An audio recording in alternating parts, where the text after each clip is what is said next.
Hari ini tema kita ketika hati berpaling. Sebelum kita mulai, saya harap semuanya untuk membaca suratul Fatihah kita niatkan. Semoga Allah mengaruniakan ilmu yang bermanfaat buat kita sekalian.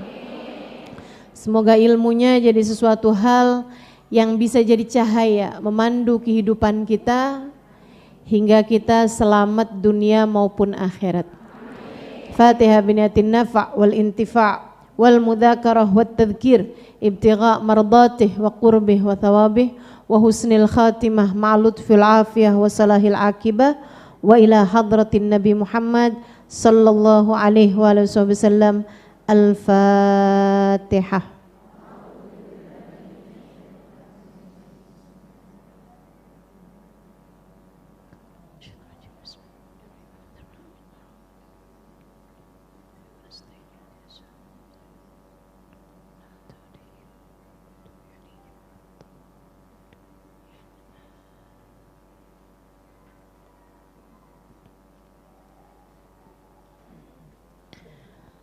Saudara sekalian yang saya muliakan, ketika hati berpaling, hatinya siapa? Nah tuh, coba kita lihat dulu hatinya siapa dulu nih yang berpaling.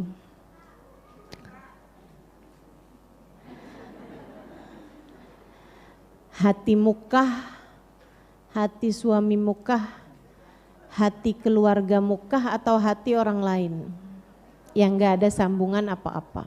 Yuk kita bahas satu-satu.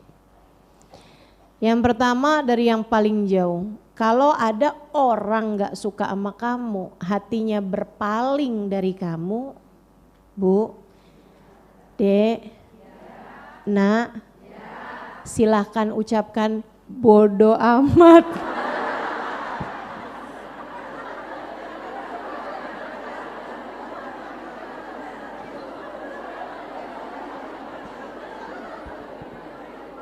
Lah bukan siapa-siapamu juga, ya kan? Enggak usah terlalu dipikirin sampai segitunya. Tetangga 5 rumah enggak seneng sama kita, ya biarin. Emang siapa kamu sampai harus disenengin sama semua orang? Betul enggak? Bahkan kepada baginda kita Nabi besar Muhammad, ada aja orang yang gak suka sama beliau. Kata Allah, fa in tawallau faqul hasbiyallah, faqul hasbiyallah. Wahai Nabi Muhammad, kalau mereka berpaling darimu, faqul hasbiyallah, ucapkan cukup bagiku Allah. Gitu. Jadi kalau ada orang lain yang memang gak ada kaitan sama kita, dalam artian gak ada kaitan sama kita, Bu, dia gak ngebeliin gas kalau habis, dia gak gantiin lampu kita kalau mati, gitu kan? Kalau ada orang yang seperti itu berpaling hati dari kita, kita cukup liatin, saya ada salah apa enggak sama dia? Enggak ada, oh oke, udah gitu aja. Saya bikin salah apa enggak? Enggak, oh ya udah, enggak jadi masalah buat kita. Gitu. Lain kalau kitanya memang ada orang hatinya berpaling dari kita. Kenapa? Karena rumahnya habis kita lemparin batu.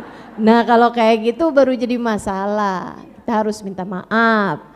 Tapi kalau kamu ngerasa kamu gak bikin salah apa-apa sama orang, kok tiba-tiba orangnya hatinya berpaling gak suka sama kita, ya wajar.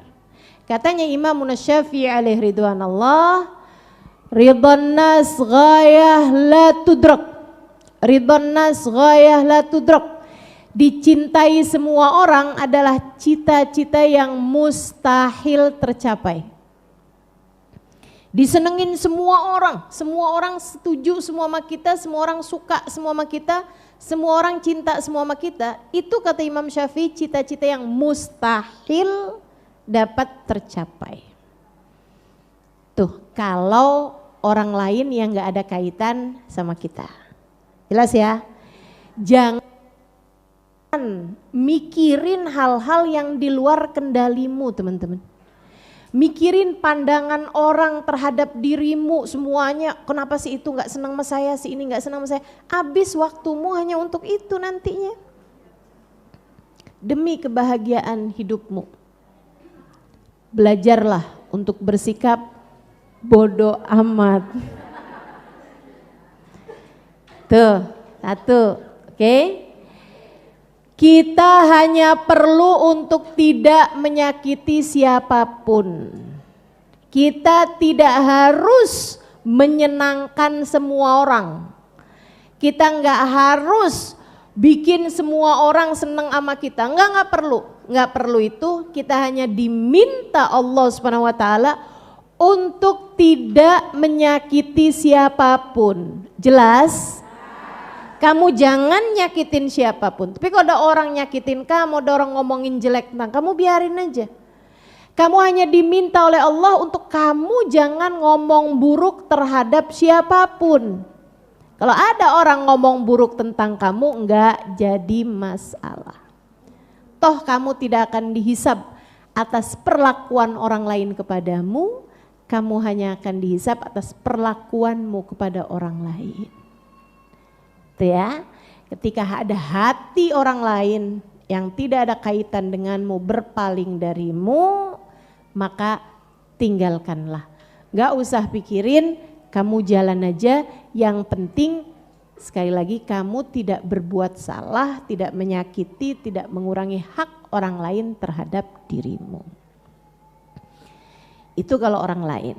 Sekarang kalau keluarga kita gimana Ustazah? Ada orang dari keluarga kita yang gak senang sama kita, yang gak sayang sama kita, atau berpaling meninggalkan kita.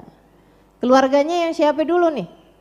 Karena keluarga itu ada keluarga yang sangat dekat, orang tua, anak. Ada keluarga yang dekat, kakak, adik, bibi, paman, yang mahram sama kita, yang kita gak batal wudhu. Ponakan gitu ya, nah itu sangat dekat. Kemudian ada keluarga tapi cukup jauh, sepupu, 2 pupu, 3 pupu.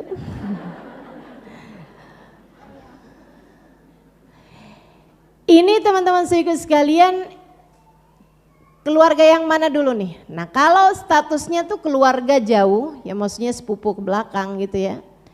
Kalau bisa sih kamu sampaikan, tanyakan kepadanya, itu namanya silaturahmi. Ya. Jangan juga biar silaturahmi nggak keputus, pinjam 100.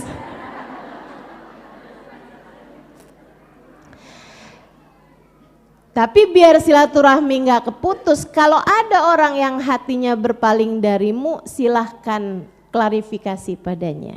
Silahkan tanya, itu kan, kenapa, apa masalahnya gitu. Kenapa gitu? Karena yang namanya silah tuh hubungan kekerabatan, ya. Termasuk silah ini juga karena kamu nikah sama orang lain. Maksudnya karena kamu nikah sama seseorang, kamu menjadi punya hubungan sama ipar, mertua, itu juga termasuk dari kalangan kerabatmu. Nah terhadap kerabat ini teman-teman sekalian, kalau ada masalah yang memang timbulnya dari kesalahpahaman, dari adanya hal-hal yang saling ketidakcocokan, itu silahkan diklarifikasi. Tapi cukup gitu aja. Selebihnya nggak usah segitu usahanya untuk bikin dia senang sama kita gitu. Kita ingat bahwa bahkan di antara yang sangat membenci Nabi Muhammad adalah paman beliau sendiri, yaitu Abu Lahab. Emang biasa kayak gitu, di antara kerabat juga ya ada yang setuju, ada yang enggak setuju. Sekali lagi prinsipnya adalah kamu harus baik sama siapapun dan kamu tidak bisa memastikan semua orang baik semua sama kamu. Kamu harus baik sama semua orang, tapi bukan berarti semua orang harus baik sama kamu. nggak apa-apa. Kalau ada orang yang nggak senang, bahkan kerabat kita sendiri ada yang nggak senang, ya nggak apa-apa. Prinsipnya tetap aja. Prinsipnya tetap satu aja. Kamu jangan nggak baik sama orang lain. Kalau ada orang lain nggak baik sama kita ya nggak apa-apa. Wajar aja gitu. Ustazah ada yang nggak senang sama ustazah, alhamdulillah. Kok alhamdulillah ustazah? Berarti saya normal.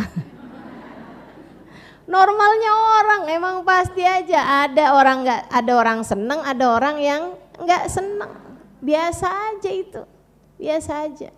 Nah kalau orang yang nggak senang itu adalah dari kaum kerabat kita sendiri, silahkan klarifikasi, silahkan kasih tahu gitu kan. Sebenarnya nggak gitu kok kejadiannya, atau maksud saya tuh begini kok gitu. Silahkan sampaikan. Tapi sebatas dia mau dengar alhamdulillah, nggak mau dengar ya sudahlah gitu.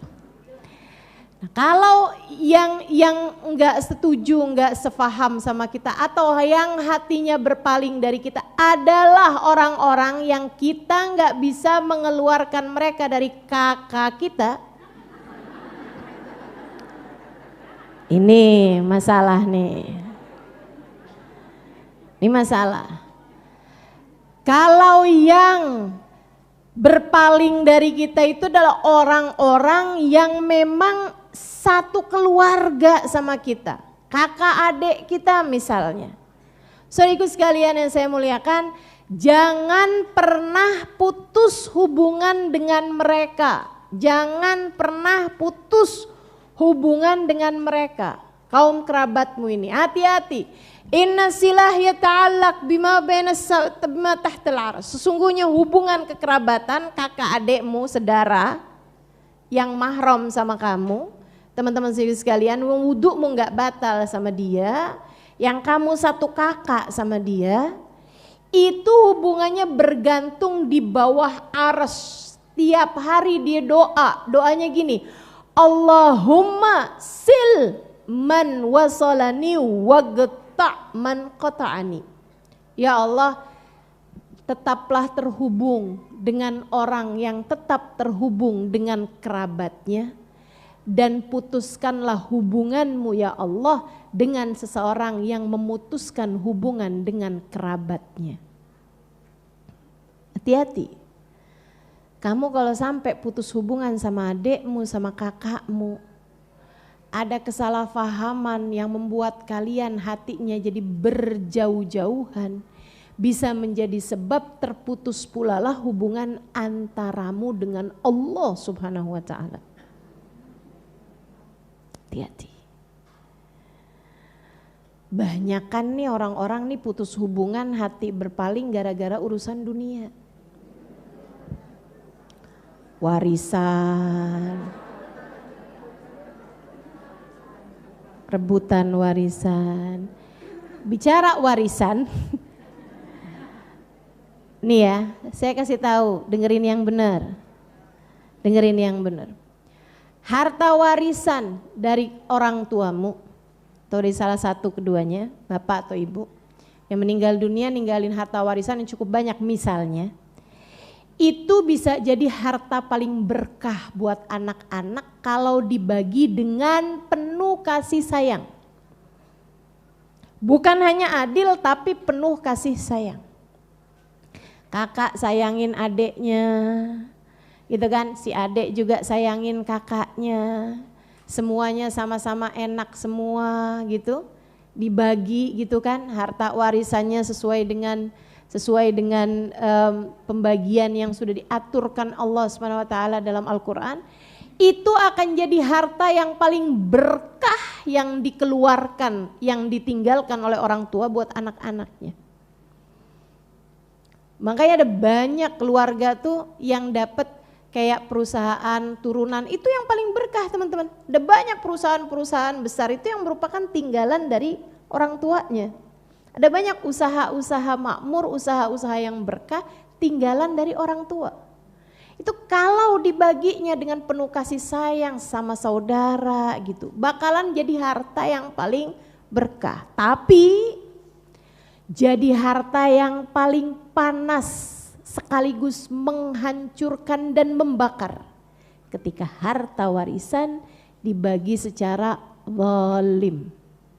Ketika ada seseorang yang berusaha untuk menguasai harta dari keluarga, dia mendapatkan lebih sekalipun dari yang lainnya, apalagi dia menguasai harta yang seharusnya dibagikan kepada yang lain, liatin aja. Bukan cuman harta yang itu yang bakalan hancur, tapi akan menghancurkan harta dia yang lain-lainnya.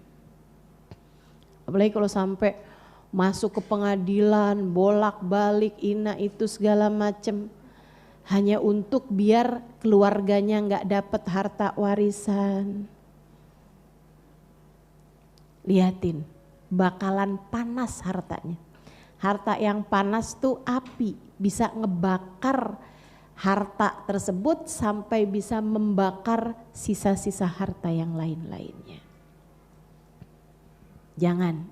Jangan ada di antara kita yang rebutan harta warisan, apalagi sampai membuatmu kehilangan keluarga.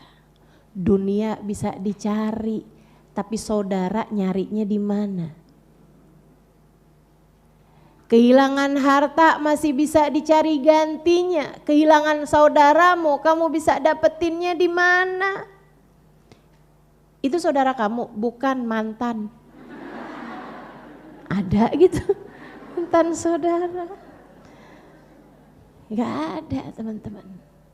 Jadi kalau hati saudaramu yang berpaling, bagaimana, apa yang harus kamu lakukan? Kamu harus menyambung hubungan kembali dengan saudaramu tersebut itu. Segala cara silakan tempuh.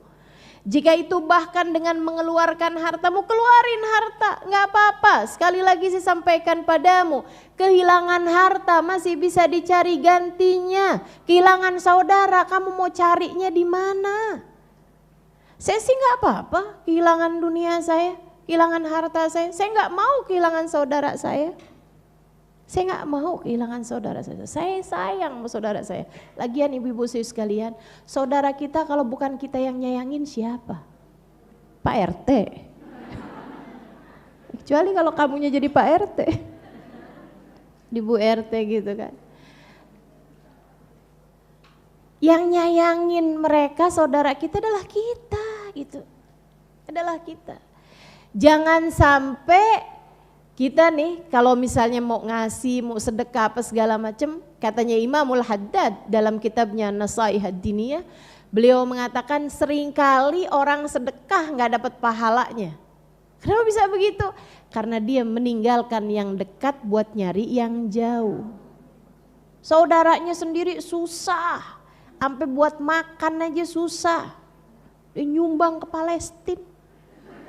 Benar nyumbang ke Palestina nggak salah, tapi yang salah kamu meninggalkan nyumbang kepada saudaramu. Saudaramu duluan teman-teman, kenapa? Depan mata. Saudaramu tuh kalau nggak kamu yang bantu siapa lagi?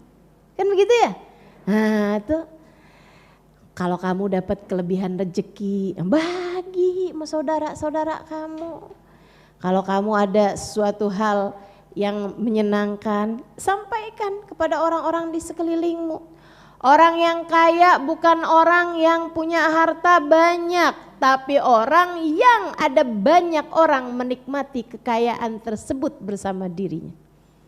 Semakin banyak orang yang ikut serta merasakan kekayaanmu, berarti kamu kaya. Gitu. Jangan pelit-pelit lah. Kalau mau hidup enak tuh jangan pelit-pelit. Orang pelit itu jauh dari surga. Orang pelit jauh dari keluarga. Orang pelit jauh dari tetangga. Orang pelit jauh dari, pokoknya semua orang dah. Orang pelit tuh dah gak ada enak-enaknya. Mudah-mudahan semuanya jangan ada yang jadi orang pelit. Amin ya rabbal alamin.